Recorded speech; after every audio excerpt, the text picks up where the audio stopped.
ತುಂಬಾನೇ ಈಸಿಯಾಗಿ front neck design ಪೂರ್ತಿ ವಿಡಿಯೋ ನೋಡಿ. ವಿಡಿಯೋ ಇಷ್ಟ ಆಗಿದ್ರೆ ಲೈಕ್ ಮಾಡಿ. Hi friends, welcome to my channel.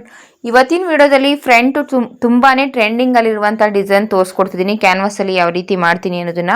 Front ಪಾರ್ಟ್ನ ಈ ರೀತಿಯಾಗಿ ರೆಡಿ ಮಾಡ್ಕೊಂಡಿದ್ದೀನಿ. ಮೊದಲಿಗೆ ಡಾಟಾ ಎಲ್ಲ ಇಟ್ಕೊಂಡಿದ್ದೀನಿ, ಲೈನಿಂಗ್ ಕೂಡ ಅಟ್ಯಾಚ್ ಮಾಡ್ಕೊಂಡಿದ್ದೀನಿ. ಇವಾಗ ಸ್ವಲ್ಪ ಕ್ಯಾನ್ವಾಸ್ ತೊಗೊಂಡಿದ್ದೀನಿ. ಕ್ಯಾನ್ವಾಸ್ ಎಷ್ಟು ತೊಗೋತೀರಾ ಅಂತ ಕೇಳ್ತಿರ್ತೀರಾ, ಹೇಳ್ತೀನಿ ಎಷ್ಟು ತೊಗೋತೀನಿ ಅನ್ನೋದನ್ನ. ಮೊದಲಿಗೆ 2.5 ಇಂಚಷ್ಟು ನಾನು ಅಗಲನ ಮಾರ್ಕ್ ಮಾಡ್ಕೊತಿದ್ದೀನಿ. ಉದ್ದ ಬಂದು 7.5 ಇಂಚ್ ತೊಗೊಂಡಿದ್ದೀನಿ. ನೆಕ್ಕಿನ ಉದ್ದ 7.5 ಇಂಚನ್ನು ತಗೋತಿದ್ದೀನಿ. ಅಗಲ ಬಂದು 2.5 ಇಂಚ್ ಇಟ್ಕೊಂಡಿದ್ದೀನಿ. ಈ ಕಸ್ಟಮರು ಸ್ವಲ್ಪ ಸಣ್ಣ ಇದ್ದಾನೆ, ಮತ್ತೆ ಬ್ರಾಡ್ ಆಗಿ ಬೇಡ, ಅಗಲ ಲೆಂತ್ ಇದ್ರೂ ಕೂಡ ವಿಡ್ತು ಜಾಸ್ತಿ ಆಗೋದು ಬೇಡ ಅಂತ ಹೇಳಿದ್ರು. ಹಾಗಾಗಿ ಕಸ್ಟಮರ್ ಹೇಳಿರೋದ್ರಿಂದ ನಾನು ಅಗಲನ 2.5 ಇಂಚ್ ತಗೋತಿದ್ದೀನಿ. ಆದಷ್ಟು ಈ ಡಿಸೈನ್ಗೆ 3 ಇಂಚ್ ತಗೋತೀನಿ, ಇವರಿಗೆ 2.5 ಇಂಚೆ ತಗೋತಿದ್ದೀನಿ. ಇವಾಗ 2.5 ಇಂಚಿಗೆ ಈ ರೀತಿ ಮಾರ್ಕ್ ಮಾಡಿಕೊಂಡು ನೀಟಾಗಿ ಒಂದು ಮೂಲೆ ಶೇಪ್ನ ಬರ್ಕೊಂಡಿದ್ದೀನಿ. ಈ ರೀತಿಯಾಗಿ ಒಂದು ಶೇಪ್ನ ಬರ್ಕೊಂಡು ಇವಾಗ ನಾನು ಯಾವ ರೀತಿ ಕಟ್ ಮಾಡ್ತೀನಿ ಅನ್ನೋ ತೋರಿಸ್ಕೊಡ್ತೀನಿ. ಈ ರೀತಿ ಬರ್ಕೊಳ್ಳಿ. ಉದ್ದ ಅಗಲ ಎರಡನ್ನೂ ಮಾರ್ಕ್ ಮಾಡ್ಕೊಂಡ್ಮೇಲೆ ಇವಾಗ 2 ಇಂಚಿಗೆ ಒಂದೊಂದು ಮಾರ್ಕ್ನ ಮಾಡ್ಕೊತಿದ್ದೀನಿ. 2 ಇಂಚಿಗೆ ಒಂದು ಮಾರ್ಕ್ನ ಮಾಡಿಕೊಂಡು ನೋಡಿ, ಈ ರೀತಿಯಾಗಿ ಕಟ್ ವರ್ಕ್ ಶೇಪಲ್ಲಿ ಕೊಟ್ಕೋತಿದ್ದೀನಿ. ನೋಡಿ, ಈ ರೀತಿಯಾಗಿ ಕೊಟ್ಕೋತಿದ್ದೀನಿ. ನೀಟಾಗಿ ಬರ್ಕೊಳ್ಳಿ. ಎಷ್ಟು ನೀಟಾಗಿ ಬರ್ಕೋತೀವೋ ಅಷ್ಟು ನೀಟಾಗಿ ಕಟ್ಟಿಂಗ್ ಅನ್ನೋದು ಬರುತ್ತೆ. ಆ ರೀತಿಯಾಗಿ ಹೇಳ್ತಿದ್ದೀನಿ. ಆದಷ್ಟು 1/4 ಇಂಚ್ ಅಗಲ ಇಟ್ಕೊಂಡ್ರು ಏನು ತೊಂದರೆ ಆಗಲ್ಲ. ಈ ರೀತಿ ಒಳಗಡೆ ಇವಾಗ ನಾನು ಏನು ಗೆರೆ ಹಾಕಿದ್ದೀನಿ ಅದರಿಂದ ಆಚೆಗೆ ಒಂದು ಗೆರೆನ ಹಾಕೊಂಡು ನೋಡಿ, ಈ ರೀತಿಯಾಗಿ ಒಂದು ಶೇಪ್ನ ಕೊಟ್ಕೋತಿದ್ದೀನಿ. ನೋಡಿ ನಾನು ಯಾವ ರೀತಿ ಬರ್ಕೋತಿದ್ದೀನಿ ಅನ್ನೋದು ನಿಮ್ಗೆ ಗೊತ್ತಿರ್ಬೋದು. ಈ ಡಿಸೈನ್ ಅಂತೂ ತುಂಬಾ ಬ್ಯಾಕಿಗಾಗಿರ್ಬೋದು, ಫ್ರಂಟಿಗಾಗಿರ್ಬೋದು ತುಂಬಾ ಟ್ರೆಂಡಿಂಗಲ್ಲಿದೆ. ತುಂಬ ಜನ ಹೊಸ್ದಾಗಿ ತುಂಬ ಹೆಣ್ಮಕ್ಳು ಕಲ್ತ್ಕೋತಿರ್ತೀರ, ಅಂಥ ಹೆಣ್ಮಕ್ಳಿಗೆಲ್ಲ ಹೆಲ್ಪ್ ಆಗುತ್ತೆ. ಆದಷ್ಟು ಸಬ್ಸ್ಕ್ರೈಬ್ ಮಾಡ್ಕೊಂಡು ವಿಡಿಯೋ ನೋಡಿ. ವಿಡಿಯೋ ಇಷ್ಟ ಆಗಿದ್ರೆ ಲೈಕ್ ಮಾಡಿ ಅಂತ ಕೇಳ್ಕೊತೀನಿ. ಇವಾಗ ನೀಟಾಗಿ ಕಟ್ಟಿಂಗ್ ಮಾಡ್ಕೊತಿದ್ದೀನಿ. ತುಂಬ ಜನ ಕ್ಯಾನ್ವಾಸ್ನ ಎಷ್ಟು ತಗೋತೀರಾ ಅಂತ ಕೇಳ್ತಿದ್ರಿ, ಹಾಗಾಗಿ ಹೇಳ್ತಿದ್ದೀನಿ. ಇವಾಗ ನಾನು 7 ಇಂಚು ನೆಕ್ ಉದ್ದನ ಇಟ್ಕೋತೀನಿ ಅಂದರೆ 8.5 ಇಂಚು ಉದ್ದ ತಗೋತೀನಿ. ಅಗಲ ಬಂದು 2.5 ಇಂಚು ಇಟ್ಕೊಂಡಿದ್ದೀನಿ. ಅದಕ್ಕೆ 1 ಇಂಚು ಎಕ್ಸ್ಟ್ರಾ ಅಗಲನ ಇಟ್ಕೋತೀನಿ.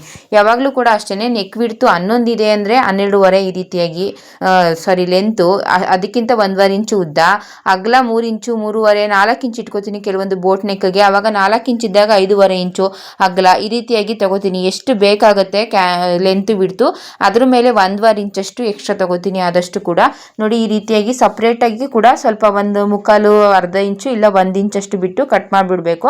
ನೋಡಿ, ಕೆಲವೊಂದು ಕಡೆ 1 ಇಂಚಷ್ಟು ಬರುತ್ತೆ, ಕೆಲವೊಂದು ಕಡೆ 1/4 ಇಂಚಷ್ಟು ಬರುತ್ತೆ. ಯಾಕೆಂದರೆ ನೆಕ್ ಶೇಪ್ ಯಾವ ರೀತಿ ಇರುತ್ತೆ ಅದು ಆ ರೀತಿಯಾಗಿ ಬರುತ್ತೆ. ಅದನ್ನು ನೋಡ್ಕೊಂಡು ಮಾರ್ಕ್ ಮಾಡಿಕೊಂಡು ಎಕ್ಸ್ಟ್ರಾ ಇರೋದನ್ನೆಲ್ಲ ಕಟ್ ಮಾಡಿಬಿಡಿ. ಆದಷ್ಟು ಕೂಡ ಕೆಲವರು ಏನಿದೆ ಸ್ಕ್ವೇರ್ ಟೈಪಲ್ಲಿ ಅಷ್ಟೇ ಕ್ಯಾನ್ವಾಸ್ನು ಕೂಡ ಕೊಟ್ಬಿಟ್ಟಿರ್ತೀರಾ, ಆ ರೀತಿ ಮಾಡ್ಕೋಬೇಡಿ. ಈ ರೀತಿ ಮಾಡಿಕೊಂಡು ಐರನ್ ಎಲ್ಲ ಮಾಡ್ಕೊಂಡಿದ್ದೀನಿ. ನೋಡಿ, ಇವಾಗ ಐರನ್ ಎಲ್ಲ ಮಾಡ್ಕೊಂಡ್ಮೇಲೆ ಇವಾಗ ಸ್ಟಿಚ್ ಮಾಡಿ ತೋರಿಸ್ತೀನಿ ಯಾವ ರೀತಿ ಸ್ಟಿಚ್ ಮಾಡ್ತೀನಿ ಅಂತ.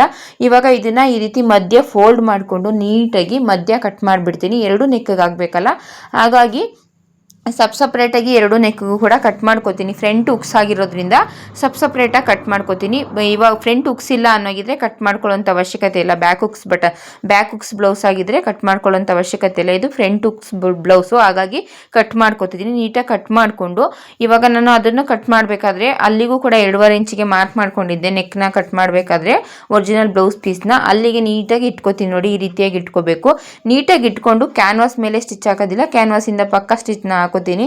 ಆದಷ್ಟು ತುಂಬ ಜನ ಫೋನ್ ಮಾಡಿ ಕೂಡ ಕೇಳ್ತೀರಾ, ತುಂಬ ಜನ ಕಮೆಂಟ್ ಮಾಡಿ ಕೂಡ ಕೇಳ್ತೀರಾ ತುಂಬ ಪ್ರಶ್ನೆಗಳನ್ನ. ಕೆಲವೊಂದು ಪ್ರಶ್ನೆಗಳಿಗೆ ವಿಡಿಯೋದಲ್ಲೇ ಆನ್ಸರ್ ಮಾಡೋದಕ್ಕೆ ಸಾಧ್ಯ, ಹಾಗಾಗಿ ನಾನು ಸುಮ್ಮನೆ ಲೈಕ್ ಕೊಟ್ಟು ಹಾಗೆ ಬಿಟ್ಬಿಡ್ತೀನಿ. ಎಷ್ಟು ಸಾಧ್ಯನೋ ಅಷ್ಟು ವಿಡಿಯೋ ಮಾಡುವಾಗ ನೆನಪಲ್ಲಿ ಇಟ್ಕೊಂಡು ನಿಮ್ಮ ಪ್ರಶ್ನೆಗಳಿಗೆ ಉತ್ತರ ಕೊಡುವಂಥ ಪ್ರಯತ್ನ ಮಾಡ್ತೀನಿ. ಯಾರಾದರೂ ಮಿಸ್ ಆಗಿ ಏನು ಹೇಳಲೇ ಇಲ್ಲ ಇವರು ಅಂತ ತಿಳ್ಕೊಂಡಿದ್ರೆ ದಯವಿಟ್ಟು ಬೇಜಾರು ಮಾಡ್ಕೋಬೇಡಿ ಅಂತ ಕೇಳ್ತೀನಿ. ಏಕೆಂದರೆ ಕೆಲವೊಂದು ವಿಡಿಯೋ ಮಾಡುವಾಗ ನೆನಪಾಗಲ್ಲ, ಆಮೇಲೆ ನೆನಪು ಮಾಡ್ಕೋತೀನಿ. ಇವರು ಈ ರೀತಿ ಕೇಳಿದ್ರು, ಆ ವಿಡಿಯೋ ಮಾಡುವಾಗ ನಾನು ಹೇಳಬೇಕಿತ್ತು ಅಂತ, ಹಾಗಾಗಿ ಹೇಳ್ತಿದ್ದೀನಿ. ನೀಟಾಗಿ ನಾನು ಏನು ಶೇಪ್ ಕೊಟ್ಕೊಂಡಿದ್ದೀನಿ ಅದು ನೀಟಾಗಿ ಬರಬೇಕು.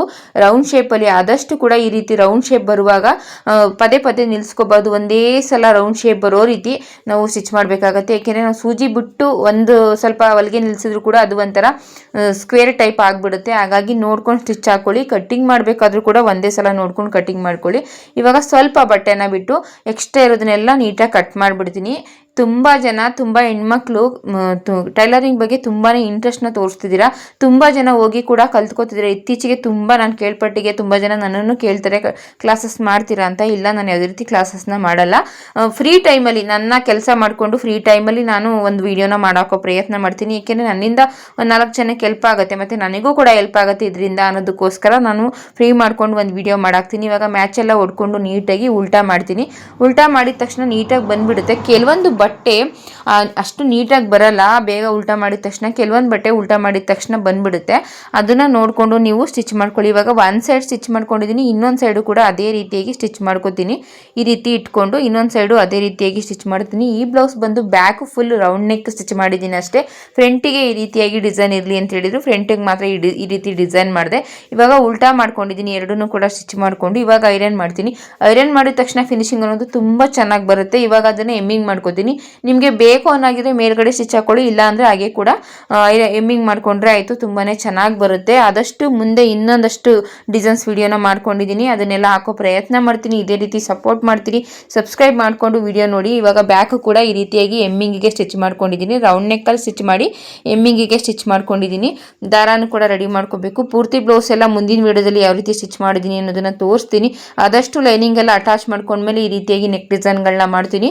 ನಮಗೂ ಕೂಡ ಸ್ಟಿಚಿಂಗ್ ಮಾಡೋದಕ್ಕೆ ಬೋರ್ ಆಗಲ್ಲ ಅನ್ನೋದಕ್ಕೋಸ್ಕರ ಲೈನಿಂಗ್ ಎಲ್ಲ ಅಟ್ಯಾಚ್ ಮಾಡ್ಕೊಂಡ್ಮೇಲೆ ಈ ರೀತಿಯಾಗಿ ನೆಕ್ ಡಿಸೈನ್ನ ಮಾಡ್ತೀನಿ. ಈ ವಿಡಿಯೋ ಇಷ್ಟ ಆಗಿದ್ರೆ ಸಬ್ಸ್ಕ್ರೈಬ್ ಮಾಡ್ಕೊಂಡು ವಿಡಿಯೋ ನೋಡಿ. ವಿಡಿಯೋ ಇಷ್ಟ ಆಗಿದ್ರೆ ಲೈಕ್ ಮಾಡಿ, ಇದೇ ರೀತಿ ಸಪೋರ್ಟ್ ಮಾಡ್ತೀರಿ.